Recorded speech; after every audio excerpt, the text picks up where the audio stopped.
Hello student, welcome back to our channel MAHS study. তোমরা যারা class 5 অর্থাৎ পঞ্চম শ্রেণীতে পড়ছো, তোমাদের জন্য ভিডিও ভীষণ গুরুত্বপূর্ণ। পঞ্চম শ্রেণী তৃতীয় পর্যায়ক্রমিক মূল্যায়ন বিষয় গণিতের প্রশ্নপত্র ও তার অ্যান্সার নিয়ে আজকে আলোচনা করব। তৃতীয় পর্যায়ক্রমিক মূল্যায়ন, যা তোমাদের পরীক্ষার জন্য খুবই গুরুত্বপূর্ণ। এখান থেকে তোমরা অনেকটাই কমন পাবে প্রশ্নপত্র। দেখে নাও, তোমরা সময় পাবে সব মিলিয়ে 1 ঘন্টা 30 মিনিট এবং তোমাদের পূর্ণমান হচ্ছে 50 নম্বরের পরীক্ষা হবে। তো চলো আমরা প্রশ্নপত্রটি আগে দেখে নিই।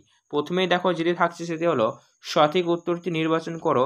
এখানে 10 নম্বর রয়েছে, এক এক এক করে রয়েছে 10 নম্বর, 10টা করতে হবে। দেখো প্রথমে তো বলছে কয়েক দাগের অপ্রকৃত ভগ্নাংশ লব হরের থেকে কি ছোট, বড়, সমান না কোনোটিই নয়। তো অবশ্যই অপ্রকৃত ভগ্নাংশ লব হরের থেকে বড় হবে, ঠিক আছে। তার পরবর্তী প্রশ্ন দেখো কি বলেছে, একের ক্ষয়ের দাগের 1 + 99 পূর্ণ 6/7, একটু বুঝিয়ে নিও, ঠিক আছে। 1 + 99/99 পূর্ণ 6/7 এর মান হলো, অপশনগুলো দেখে নাও তোমরা। এখানকার মধ্যে যেটা সঠিক সেটা হবে 100 পূর্ণ 6/7, অর্থাৎ অপশন খ, ঠিক আছে। চলো পরবর্তী প্রশ্ন দেখে নাও। পরবর্তী প্রশ্ন গয়ের দাগের কি বলছে দেখো, ঘনবস্তুর মাত্রা হলো 1, 2, 3 কোনোটিই নয়। তো ঘনবস্তুর মাত্রা কয়টি? সঠিক অ্যান্সার হবে ঘনবস্তুর মাত্রা হলো 3টে, ঠিক আছে। তার পরবর্তী প্রশ্ন ঘয়ের দাগে দেখো কি বলছে, একটি ফাঁপা চোঙের তল সংখ্যা। তো একটি ফাঁপা চোঙের তল সংখ্যা কয়টি? 1, 2, 3, 4টি। এটা কয়টি? একটি ফাঁপা চোঙের তল সংখ্যা হচ্ছে 3টে, ঠিক আছে। তার পরবর্তী প্রশ্ন দেখো ইঙর দাগের কি বলছে, 1 ডজন ডিমের দাম 90 টাকা হলে একটি ডিমের দাম কত হবে? তো অপশনগুলো তোমরা দেখে নাও রয়েছে। তো 1 ডজন ডিমের দাম 90 টাকা হলে পরে একটি ডিমের দাম হবে 7.50 টাকা, ঠিক আছে, মানে 7.5 টাকা এক কথায়। তার পরবর্তী প্রশ্ন 6 দাগের দেখো কি বলছে, যে ত্রিভুজের একটি কোণ 90 ডিগ্রি সেটি হলো সমকোণী ত্রিভুজ, স্থূলকোণী ত্রিভুজ, সমবাহু ত্রিভুজ না কোনোটিই নয়।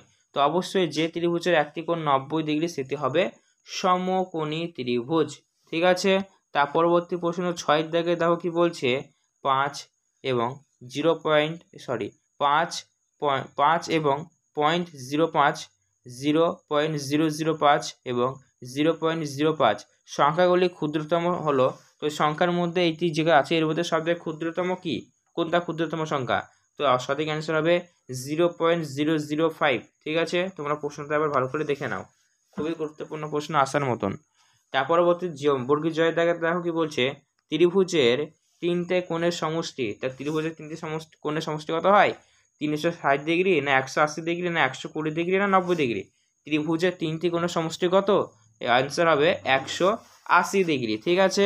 তার পরবর্তী ঝয়ের দাগে তো দেখো কি বলছে, 3, 7, 8, 9, 0 সংখ্যার দ্বারা 5 অঙ্কের ক্ষুদ্রতম সংখ্যাটি কি হবে?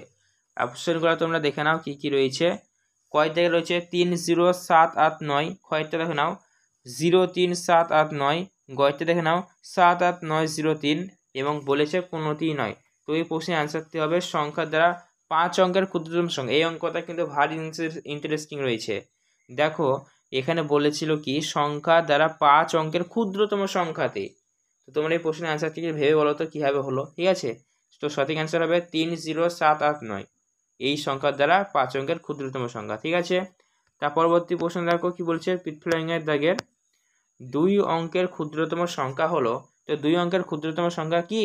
অবশ্যই 10, ঠিক আছে। চলো এবার আমরা দেখে নেব 2-এর দাগের শূন্যস্থান পূরণ, ঠিক আছে। শূন্যস্থান পূরণগুলো আমরা দেখে নেব। তোমাদের সব মিলিয়ে 5টি করতে হবে, 5 নম্বর রয়েছে, প্রত্যেকটা কোশ্চেনের মান 1 করে। প্রথম দাগের দেখো কি বলছে, 11/9 হলো একটি ড্যাশ ভগ্নাংশ। তো এখানে দেখতে পাচ্ছ হর ছোট আছে, লব বড় আছে। 11/9 হলো একটি ড্যাশ ভগ্নাংশ, তাহলে এরকম ভগ্নাংশকে আমরা বলি অপ্রকৃত ভগ্নাংশ, ঠিক আছে। তার পরবর্তী প্রশ্ন দেখো কি বলছে, ক্ষয়ের দাগের আয়তক্ষেত্রের দৈর্ঘ্যের ফর্মুলা কি? ক্ষেত্রফল ভাজিত প্রস্থ হবে সঠিক অ্যান্সার। ক্ষেত্রফল ভাজিত প্রস্থ আয়তক্ষেত্রের দৈর্ঘ্য। তার পরবর্তী দেখো গয়ের দাগের প্রশ্নের অ্যান্সারটা কি হবে, প্রশ্নটা দেখে নাও। একটি ঘনকের প্রত্যেকটি তল ড্যাশ আকার। তো একটি ঘনকের প্রত্যেকটি তল হবে বর্গ আকার, হবে সঠিক অ্যান্সার। তার পরবর্তী দেখো ঘয়ের দাগের কি বলছে, সমবাহু ত্রিভুজের প্রত্যেকটি কোণের মান ড্যাশ ডিগ্রি। তো সমবাহু ত্রিভুজের প্রত্যেকটি কোণের মান হবে 60 ডিগ্রি। ঠিক আছে, তার পরবর্তী প্রশ্ন দেখো, ইঙ্গিত দাগের কি বলছে, সমকোণী ত্রিভুজের 90 ডিগ্রি কোণের বিপরীত বাহুর নাম কি? তো অবশ্যই সমকোণী ত্রিভুজের 90 ডিগ্রি বিপরীত বাহুর কোণের নাম হবে অতিভুজ। ঠিক আছে, অতিভুজ হবে সঠিক অ্যান্সার। তার পরবর্তী দেখো, ছয়ের দাগেরটা কি বলছে, কাজের পরিমাণ অপরিবর্তিত থাকলে লোক সংখ্যা ও দিন সংখ্যার মধ্যে সম্পর্ক ড্যাশ। তো ড্যাশের জায়গায় হবে ব্যস্ত সম্পর্ক হয়। ঠিক আছে, কাজ এর পরিমাণ অপরিবর্তিত থাকলে লোক সংখ্যা ও দিন সংখ্যার মধ্যে হয় ব্যস্ত সম্পর্ক। এবার তোমরা চলে এসো বড় প্রশ্ন, 3 দাগের প্রশ্ন বলছে, সংক্ষিপ্ত প্রশ্নগুলির উত্তর দাও। তোমাদের সব মিলিয়ে 10খানা করতে হবে, তাই 2 গুণ 10 সমান 20 নম্বর এখানে কিন্তু রয়েছে। ঠিক আছে, প্রশ্নগুলো ভালো করে দেখে নাও। 3 কয়েক দাগের প্রশ্ন দেখো কি বলছে, দেখে নাও। এই যে বড় প্রশ্ন না, এগুলা তো আর মোবাইলে করে দেওয়া সম্ভব না এইভাবে পিডিএফ এর মাধ্যমে। তার জন্য আমরা কি করেছি, খাতায় লিখে পিডিএফ করেছি, খাতায় লিখে ছবি তুলে পিডিএফ বানিয়েছি। তাই তোমাদেরকে বলবো তোমরা আমাদের হোয়াটসঅ্যাপ গ্রুপে যুক্ত হয়ে যাও, সেখানে তোমরা এই অঙ্কের সমাধান কিন্তু পেয়ে যাবে। ঠিক আছে, কয়েক দাগের অ্যান্সার প্রশ্ন এখানে কি বলেছে, 3 অঙ্কের ক্ষুদ্রতম সংখ্যার বর্গমূল কত? প্রথম প্রশ্ন গেল 3 অঙ্কের ক্ষুদ্রতম সংখ্যার বর্গমূল কত। এবার দেখো ক্ষয় দাগের কি বলছে, দশমিক ভগ্নাংশে 200 + 7 / 11, মানে 200 + 7 × 11 ও প্লাস 2/100 কত হবে? তো এটি অবশ্যই তোমরা করবে, এইভাবে অঙ্কটা হবে। ঠিক আছে, 200 + 7/11 আর প্লাস 2/100। ঠিক আছে, একটু বুঝে নেবা, করবা। তারপর গয়ের দাগে দেখো কি বলছে, 5 টাকা কত পয়সা দিয়েছে। ঠিক আছে, ঘয়ের দাগে দেখো কি বলছে, একতল বিশিষ্ট ঘনবস্তুর উদাহরণ দাও। ইংয়ের দাগে দেখো কি বলছে, 5 সেমি 2 সেমি 8 সেমি দৈর্ঘ্য বিশিষ্ট ত্রিভুজ অঙ্কন করা সম্ভব কিনা যুক্তি দাও। ছয়ের দাগে কি বলছে দেখো, 999 - 1 পূর্ণ 2/3 এর মান কত। তারপরে 6 দাগে কি বলছে, 1 কিমি ঘন্টাকে 1 মিটার সেকেন্ডে প্রকাশ করো। তারপরে দেখো বর্গীজয়ের দাগে কি বলছে, একটি সূক্ষ্মকোণের উদাহরণ দাও। ঝয়ের দাগের বলছে, বাহু ও কোণের সাপেক্ষে ABC ত্রিভুজের নাম কি। তারপরে লাস্ট প্রশ্ন বলেছে দেখো, এর একটি ত্রিভুজের অন্তঃকোণগুলির সমষ্টি কত সরল কোণ। তো এই হলো তোমাদের 3 দাগের 2 নম্বর নামানের প্রশ্নগুলা।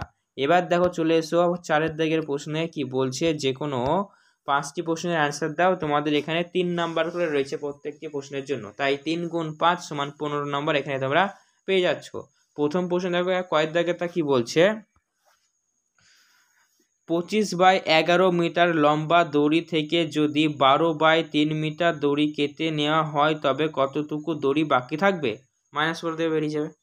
তার পরবর্তী দেখো ক্ষয়ের দাগেরটা কি বলছে, দেখো একটি আয়তক্ষেত্রের ক্ষেত্রফল 240 বর্গমিটার, আয়তক্ষেত্রটির প্রস্থ 10 মিটার হলে এর পরিসীমা কত হবে। গয়ের দাগের দেখো কি বলছে, 1.25 এই দশমিক ভগ্নাংশের মিশ্র ভগ্নাংশে পরিণত করো। ঘয়ের দাগেরটা কি বলছে, আমার বাবা 25.30 টাকার পেঁয়াজ, 33.70 টাকার লেবু, 12 টাকার আম কিনেছেন, তাহলে তিনি কত টাকা ব্যয় করেছেন তা বের করতে হবে। ঠিক আছে, তারপরে ইংরেজ দাগেরটাও কি বলেছে, একটি সমকোণী ত্রিভুজের একটি 30 ডিগ্রি হলে অপর কোণটি কত মান হবে, অপর কোণ দুটির মান কত হবে। ছয়ের দাগেরটা কি বলছে, একটি মালবাহী ট্রেন 6 ঘন্টায় 300 কিমি যায়, 1800 কিমি যেতে ট্রেনটির কত সময় লাগবে। আর ছয় দাগের লাস্টের প্রশ্ন, ABC একটা ত্রিভুজ অঙ্কন করো, কোণগুলির পরিমাপ নির্ণয় করো, তাদের সমষ্টি কত হবে বের করো। তো তোমরা বুঝতে পারলে এই হলো তোমাদের ক্লাস 5 তৃতীয় পর্যায়ক্রমিক মূল্যায়নের ম্যাথামেটিক্স অর্থাৎ গণিতের প্রশ্নপত্র।